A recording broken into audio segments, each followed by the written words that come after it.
அனைவருக்கும் வணக்கம்.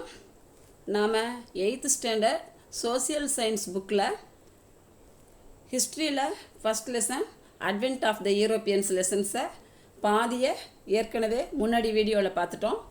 த டச்சில் இந்த வீடியோவில் பார்க்கலாம். The touch followed the Portuguese into India in 1602. The United East India Company of Netherlands was formed and it received the sanction of their government to trade in East India. After their arrival in India, the Dutch founded their first factory in Mazulipatnam, Andhra Pradesh in 1605.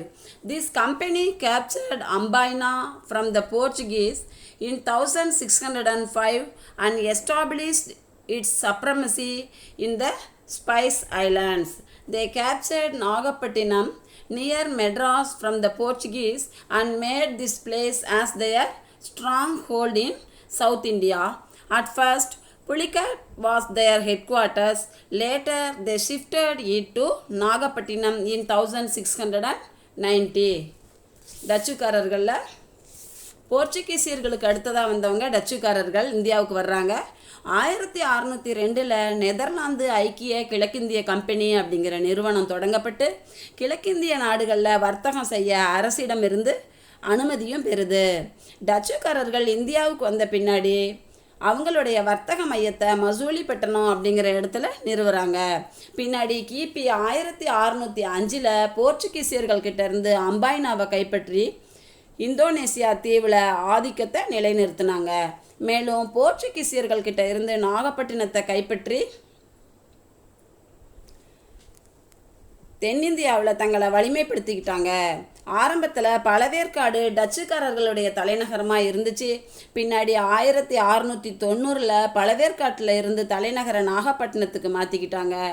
இந்திய பொருள்களான பட்டு, பருத்தி, indigo, அரிசி மற்றும் அபினி ஆகியவற்றை டச்சுக்காரர்கள் வர்த்தகம் செஞ்சாங்க. கருப்பு மிளகு மற்றும் மற்ற நறுமணப் பொருட்கள் எல்லாம் வியாபாரத்தில் அவங்க ஏகபோக உரிமை பெற்று இருந்தாங்க. இந்தியாவில் பழவேற்காடு, சூரத், சின்சுரா, காசிம் பஜார், பாட்னா, நாகப்பட்டினம், பாலசோர் மற்றும் கொச்சின் போன்ற இடங்களில் அவங்களுடைய முக்கிய வர்த்தக மையங்கள் இருந்துச்சு. The most important Indian commodities traded by the Dutch were silk, cotton, indigo, rice and opium. They monopolized to trade in black pepper and other spices. The important factories in India were Pulicat, Surat, Sinsura, Kazim Bazar, Patna, Nagapattinam, the Balasore and Cochin. The English East India Company remained engaged in rivalry with the Portuguese and the Dutch throughout the 17th century. In 1623, the Dutch cruelly killed 10 English traders and 9 Javanese in Ambaina. This incident accelerated the rivalry between the two European companies. Their final collapse came with their defeat by the English in the Battle of Bedera in 1759. The Dutch lost their settlements one by one to the English and was completely wiped out by the year 1795. ஆங்கில கிழக்கிந்திய company 17வது நூற்றாண்டு முழுசும் Dutch மற்றும் போர்ச்சுகீசியர்களுக்கு போட்டியாக இருந்துச்சு. இந்த நிலையில் 1623 டச்சுக்காரர்கள் அம்பாய்னாவில் 10 ஆங்கில வியாபாரிகள் மற்றும் 9 ஜப்பானியர்களை இறக்கம் இல்லாமல் கொன்றாங்க. இந்த நிகழ்வு டச்சு மற்றும் ஆங்கிலேயர்களுக்கு இடையில் மேலும் பகைமையை வளர்த்துச்சு. 1759 நடைபெற்ற பெடரா போரில் ஆங்கிலேயர்கள் டச்சுக்காரர்களை தோற்கடித்தாங்க. தொடர்ந்து டச்சு இறுதி வீழ்ச்சியை எட்டுச்சு. ஒன்றன் பின் ஒன்றாக தனது குடியேற்றங்களை ஆங்கிலேயர்கள்கிட்ட இழந்த டச்சு 1795 முழுமையாக ஆங்கிலேயர்கள்கிட்ட ஒப்படைச்சிது. அடுத்தது டச் இன் தமிழ்நாடு. தமிழ்நாட்டில் டச்சுக்காரர்களுடைய ஆதிக்கத்தை பற்றி நம்ம பார்க்க போகிறோம். The Portuguese, who established a control over Pulicat since 1502, were overthrown by the Dutch. In Pulicat, the Dutch built the fort Geldria In 1613, this fort was once the seat of Dutch power. இதுதான் கெல்ட்ரியா fort புலிக்காட்டில் இருக்கிறது. The Dutch established their settlements at Pulicat in 1610. Diamonds were exported from Pulicat to the western countries. The other Dutch colonial forts and possessions were Nagapattinam, Punnakayal, Porto Novo, Kadalur and Devanampattinam. 1502 பழவேற்காட்டு மேலே கட்டுப்பாட்டை ஏற்படுத்தின போர்ச்சுகீசியர்கள் டச்சுக்காரர்களால் தங்களுடைய ஆதிக்கத்தை இழந்தாங்க. பழவேற்காட்டில் டச்சுக்காரர்கள் 1613 கெல்ட்ரியா கோட்டையை கட்டினாங்க. இந்த கோட்டை ஒரு காலத்தில் டச்சு அதிகார மையத்தினுடைய இருப்பிடமாக இருந்துச்சு. அந்த காலத்தில் பழவேற்காட்டில் இருந்து வைரங்கள் மேற்கத்திய நாடுகளுக்கு ஏற்றுமதி செய்யப்பட்டுச்சு. நாகப்பட்டினம், புன்னக்காயல், பரங்கிப்பேட்டை, கடலூர் மற்றும் தேவனாம்பட்டினம் இதெல்லாம் டச்சுக்காரர்களுடைய கோட்டைகள் மற்றும் அவங்க கைப்பற்றின பகுதிகளாகும். அடுத்தது த British. On 31st December 1600, Elizabeth, the Queen of England, granted a charter to the Governor and Company of Merchants of London to trade with East Indies. The company was headed by a governor and a court of 24 directors. Captain Hawkins visited Jahangir's court in 1608 to get certain concessions for the company.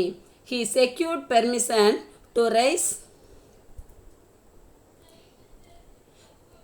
a settlement at Surat. However, the emperor cancelled the permission under pressure from the Portuguese. In 1612, the English captain Thomas Best inflicted a severe defeat over the Portuguese in a naval battle near Surat. The Mughal Emperor Jahangir permitted the English to establish their factory in 1613 at Surat, which initially became the headquarters of the English in Western India. Captain Nicholas Downton won another decisive victory over the Portuguese in 1614. These events enhanced the British prestige at the Mughal court. In 1615, Sir Thomas Roe was sent to Jahangir's court by King James I of England. He remained at Agra for 3 years and succeeded in concluding a commercial treaty with the emperor. Before the departure of Sir Thomas Roe, the English had established their trading centers at Surat, Agra, Ahmedabad and Broch. ஆங்கிலேயர்கள் எப்படி இந்தியாவுக்குள்ளே வந்தாங்கங்கிறத பார்க்குறோம். இங்கிலாந்து ராணி Elizabeth கிழக்கிந்திய நாடுகளோட வர்த்தகம் செய்ய governor மற்றும் London வர்த்தகர்கள் நிறுவனத்துக்கு 1600 டிசம்பர் 31 அன்னைக்கு ஒரு அனுமதி பட்டயம் வழங்கினாங்க. அந்த நிறுவனம் ஒரு கவர்னர் மற்றும் 24 இயக்குநர்களை கொண்டு இருந்துச்சு. 1608 ஆண்டு ஜஹாங்கீர் அவைக்கு மாலுமி வில்லியம் ஹாக்கின்ஸ் சில சலுகைகளை பெற அனுப்பி வைக்கப்பட்டார். அவர் சூரத் நகரில் ஒரு வணிக மையத்தை அமைக்க அனுமதி கோரினார். ஆனால் போர்ச்சுகீசியர்களுடைய தலையீட்டால் ஜஹாங்கீர் அனுமதி வழங்கலை. ஆகையால் வில்லியம் ஹாக்கின்ஸ் ஏமாற்றத்தோட இங்கிலாந்து திரும்பினார். இந்த நிலையில் சூரத் அருகே நடைபெற்ற கடற்போரில் ஆங்கில தளபதி தாமஸ் பெஸ்ட் போர்ச்சுகீசிய கடற்படையை தோற்கடித்தார். இதனால் மகிழ்ச்சி அடைஞ்ச பேரரசர் ஜஹாங்கீர் 1613 சூரத்தில் ஆங்கில வர்த்தக மையத்தை அமைக்க அனுமதித்தார். இது ஆரம்பத்தில் ஆங்கிலேயர்களுடைய தலைமையகமாக இருந்துச்சு. இந்த நிலையில் 1614 கேப்டன் நிக்கோலஸ் டவுண்டன் போர்ச்சுகீசியரை வென்றார். இந்த சம்பவங்கள் முகலாயர் அவையில் ஆங்கிலேயருடைய கௌரவத்தை அதிகப்படுத்துச்சு. 1615 ஜஹாங்கீர் அவைக்கு இங்கிலாந்து மன்னர் ஜேம்ஸ் அவர்களால் சர் தாமஸ் ரோ அனுப்பி வைக்கப்பட்டார். அவர் ஆக்ராவில் 3 வருஷம் தங்கியிருந்தார். 3வது வருஷம் இறுதியில் பேரரசர் ஜஹாங்கீர் கிட்ட இந்தியாவில் வணிகம் செய்கிற உரிமையை பெற்ற சர் தாமஸ் ரோ புறப்படுறதுக்கு முன்னாடி ஆக்ரா, அகமதாபாத் மற்றும் புரோச் ஆகிய இடங்களில் வணிக மையங்களை நிறுவுறாரு. On the coastline of the Bay of Bengal, the English established their first factory in 1611 at Mazulipatnam, an important port in the territory of the Kingdom of Golconda. In 1639, the English merchant Francis Day obtained Madras as the lease from Chennappa Nayaka, the ruler of Chandragiri. The East India Company built its famous factory known as Fort St. George in Madras, which became their headquarters for the whole of the eastern belt and first fort built by British. King Charles II of England received the island of Bombay as a part of his dowry from the Portuguese king on the occasion of his marriage with Catherine. In 1668, the East India Company acquired the island at an annual rent of £10 from Charles II. In 1690, a factory was established at Sudhanidhi by Job Carnock. The zamindari of 3 villages of Sudhanidhi, Kalikata and Govindapur was acquired by the British in 1698. These villages later grew into the city of Calcutta. The factory of Sudhanidhi was fortified in 1696, and this new fortified settlement was named as Fort William in 1700. ஆங்கிலேயர்கள் தங்களுடைய முதல் வணிக மையத்தை வங்காள விரிகுடா கடற்கரையில் இருக்கிற மசூலிப்பட்டினத்தில் 1611 நிறுவனாங்க. இது கோல்கொண்டா அரசின் ஒரு முக்கிய துறைமுகமாகும். 1639 பிரான்சிஸ் டே அப்படிங்கிற ஆங்கில வணிகர் சந்திரகிரி மன்னரான சென்னப்ப நாயக்கர்கிட்ட இருந்து மெட்ராஸை குத்தகைக்கு பெறுறாரு. அங்கே ஆங்கில கிழக்கிந்திய கம்பெனி புனித ஜார்ஜ் கோட்டை அப்படின்னு அழைக்கப்படுற தன்னுடைய புகழ் வாய்ந்த வணிக மையத்தை நிறுவுச்சு. இது ஆங்கிலேயரால் கட்டப்பட்ட முதல் கோட்டையாகவும் கிழக்கு பகுதி முழுமைக்குமான தலைமை இடமாகவும் விளங்குது. இங்கிலாந்து மன்னர் 2ஆம் சார்லஸ் போர்ச்சுகீசிய இளவரசி கேத்தரினை திருமணம் செஞ்சுக்கிறாரு. திருமண சீரா பம்பாய் தீவை போர்ச்சுகீசிய மன்னர்கிட்ட இருந்து பெறுகிறார். 1668 ஆங்கில கிழக்கிந்திய கம்பெனி ஆண்டுக்கு 10 பவுண்டுகள் குத்தகை கொடுத்து பம்பாய் தீவை மன்னர் 2ஆம் சார்லஸ் கிட்ட இருந்து பெற்றது. 1690 வருஷம் சுதாநிதி அப்படிங்கிற இடத்துல ஜாப் சார்னாக் அப்படிங்கிறவரால் ஒரு வர்த்தக மையம் நிறுவப்பட்டுச்சு. சுதாநிதி காளிக்கட்டம் மற்றும் கோவிந்தப்பூர் ஆகிய 3 கிராமங்களின் ஜமீன்தாரி உரிமையை 1698 கிழக்கிந்திய கம்பெனி பெற்றுச்சு. இந்த 3 கிராமங்கள் பின்னால் கல்கத்தா நகரமாக வளர்ச்சி பெற்றது. 1696 சுதாநதியில் வலுவான ஒரு கோட்டை கட்டப்பட்டுச்சு. அது 1700 வில்லியம் கோட்டை அப்படின்னு அழைக்கப்படுது. After the Battle of Plassey in 1757 and the Battle of Buxar in 1764, the company became a political power. India was under the East India Company's rule till 1858. After it came under the direct administration of the British Crown. 1757 Plassey போர் மற்றும் 1764 பக்சார் போருக்கு பின்னாடி ஆங்கில கிழக்கிந்திய company ஒரு அரசியல் சக்தியாக மாறுது. India 1858 வரைக்கும் ஆங்கில கிழக்கிந்திய கம்பெனி ஆட்சிக்கு கீழே இருந்துச்சு. 1858க்கு பின்னாடி இந்தியா ஆங்கில அரசின் நேரடி கட்டுப்பாட்டுக்கு கீழே வந்துச்சு. அடுத்தது டானிஸ். On March 17, 1616, the King of Denmark, Christian IV, issued a charter and created a Danish East India Company.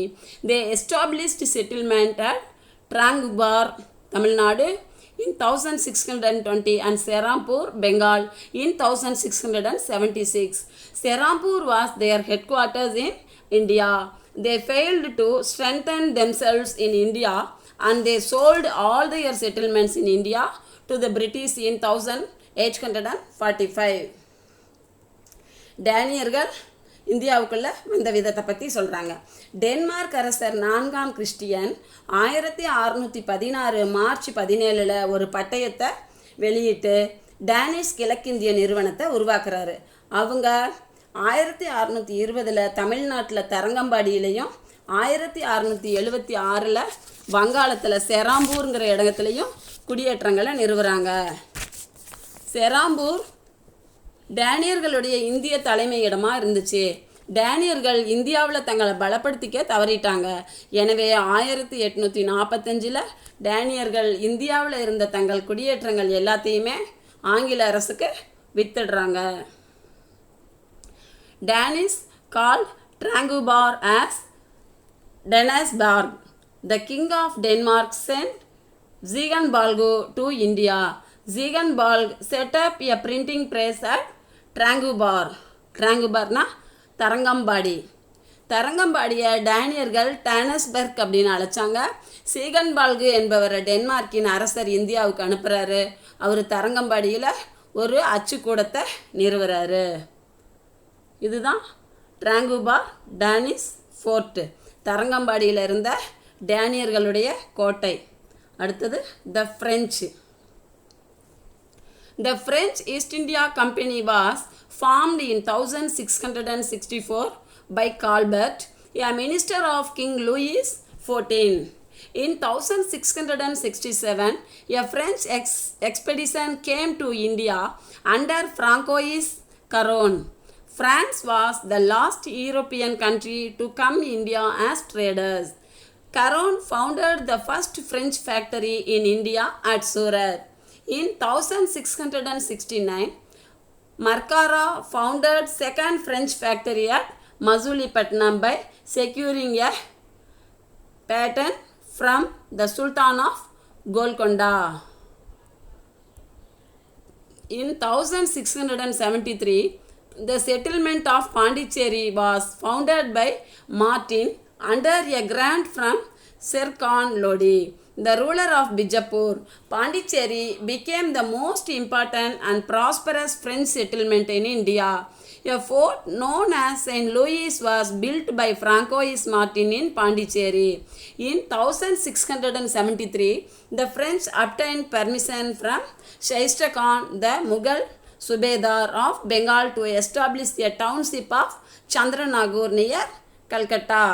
அடுத்தது ஃப்ரெஞ்சுக்காரங்க எப்படி இந்தியாவுக்குள்ளே வந்தாங்கங்கிறத சொல்கிறாங்க. ஃப்ரெஞ்சு கிழக்கிந்திய நிறுவனம் மன்னர் 14ஆம் லூயியுடைய அமைச்சரான கால்பர்ட் அப்படிங்கிறவரால் 1664 உருவாக்கப்பட்டுச்சு. 1667 ஃப்ராங்காய்ஸ் கரோன் தலைமைக்கு கீழே ஒரு குழு இந்தியாவுக்கு பயணம் மேற்கொண்டுச்சு. வியாபாரத்துக்காக இந்தியாவுக்கு வருகை தந்த ஐரோப்பிய நாடுகளில் கடைசி ஐரோப்பிய நாடு பிரான்ஸ் தான். இந்தியாவில் முதல் பிரெஞ்சு வணிக மையத்தை கரோன்கிறவர் சூரத் நகரில் நிறுவனார். 1669 மார்காரா அப்படிங்கிறவர் கோல்கொண்டா சுல்தானின் அனுமதி பெற்று பிரான்சின் இரண்டாவது வர்த்தக மையத்தை மசூலிப்பட்டினத்தில் நிறுவுறாரு. 1673 பீஜப்பூர் ஆட்சியாளர் ஷெர்கான் லோடிக்கு வழங்கப்பட்ட மானியத்தின் கீழ் மார்டின் அப்படிங்கிறவர் பாண்டிச்சேரியில் ஒரு குடியேற்றத்தை நிறுவுறாரு. பாண்டிச்சேரி இந்தியாவின் மிக முக்கியமான மற்றும் வளமான பிரெஞ்சு குடியேற்றமாக ஆணுச்சு. பாண்டிச்சேரியில் செயின்ட் லூயிஸ் அப்படிங்கிற ஒரு கோட்டையை ஃப்ராங்காய்ஸ் மார்டின் கட்டுறாரு.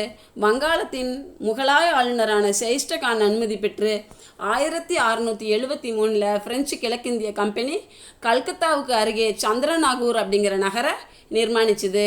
பிரெஞ்சு கிழக்கிந்திய நிறுவனம் இந்தியாவில் பல்வேறு இடங்களில் வர்த்தக மையங்களை நிறுவிச்சு. குறிப்பாக கடலோர பகுதிகளான மாஹி, காரைக்கால், பாலசோர் மற்றும் காசிம் பஜார் போன்ற இடங்கள் இதில் முக்கியமானவை. The French East India Company established factories in different parts of India, particularly in the coastal regions such Mahe, Karaikal, Balasore and Kazim Bazar. These were a few important trading centers of the French East India Company. The vision of the French power in India was further reinforced by the appointment of Joseph Francois Dupleix as the governor of the French East India Company in 1742. He succeeded Dumas as the French governor of Pondicherry. 1742 French கிழக்கிந்திய கம்பெனியின் ஆளுநரான Joseph François Dupleix அப்படிங்கிறவர் நியமனம் செய்யப்பட்டார். அவருடைய நியமனத்தின் மூலமாக French அதிகாரம் மேலும் பலப்படுத்தப்பட்டுச்சு.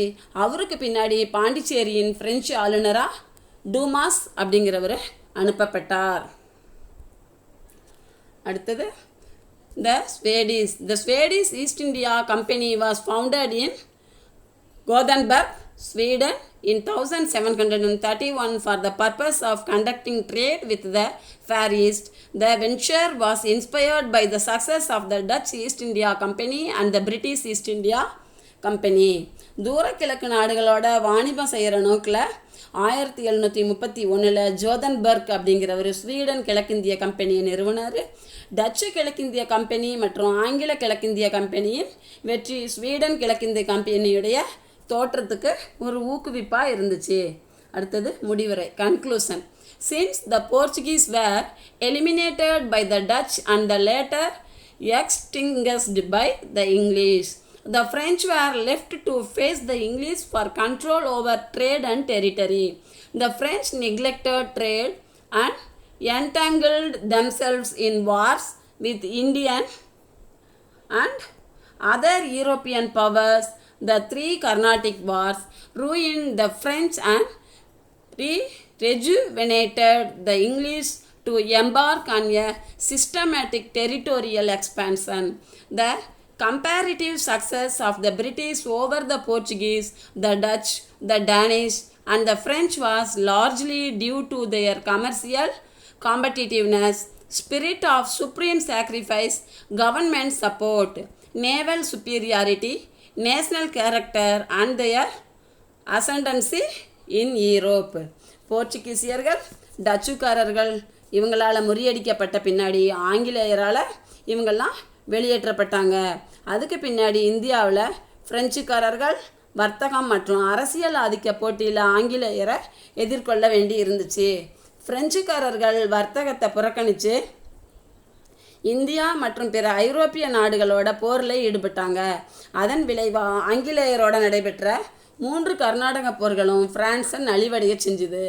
இது ஆங்கிலேயருடைய பிராந்திய விரிவாக்கத்துக்கு புத்து எழுச்சியை கொடுத்துச்சு.